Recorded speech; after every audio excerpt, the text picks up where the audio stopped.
Chapter 1. Ben Graham had accepted his fate.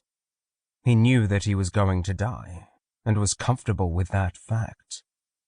His last memory was of the warehouse, seeing it through the syrupy crimson sheen of the blood that encased him.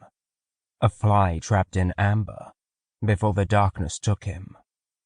When he found himself bolstered awake by a violent cough erupting from his chest, it was more than a shock. He had not expected the blood-driven who attacked him to be merciful, let alone have any interest in keeping prisoners. As his lungs cleared, Ben could feel adrenaline start to surge. He tried to rise to his feet and discovered his legs were weak. His head hit the ceiling, which was lower than he expected, with his body bent over at 2/3 his full height. The top inch or so of his head was enveloped by soft, smooth material lining the cell. He tried to reach for it, and discovered his hands were tied behind his back. Ben tried to pull and twist the bindings, cause friction against the skin, spill some blood to let a goblin out to break him free. But the bindings were also soft and smooth, chosen to prevent him from injuring himself. He inspected his surroundings. There was a thick stench of burning in the air, but there didn't appear to be any signs of scorch marks in the room itself. The walls were covered with the same material as the ceiling. It was hard to see in the darkness. There was no light in the room, but for a thin glimmer coming from under a door. At least there was a door, he reassured himself.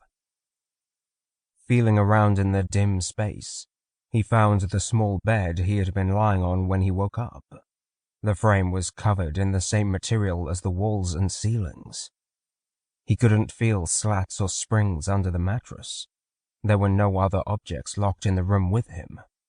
He was trapped in a padded cell, with no means to escape and no means to bleed. The adrenaline rush was over, and Ben collapsed back on the bed. His legs could no longer support his weight. He found his breath weak in his chest, and tried to force long, slow breaths through his lungs. It didn't feel like the oxygen was getting around his body. He tried to recall how much blood he had lost. There was no way to tell. His goblins being devoured by the blood dragon was only the tip of the iceberg. The fiend's flames had encompassed him, sucked the blood out through pinprick-sized holes across his body. He felt his thoughts slowing, his breath slowing even more. And once again, he returned to the darkness.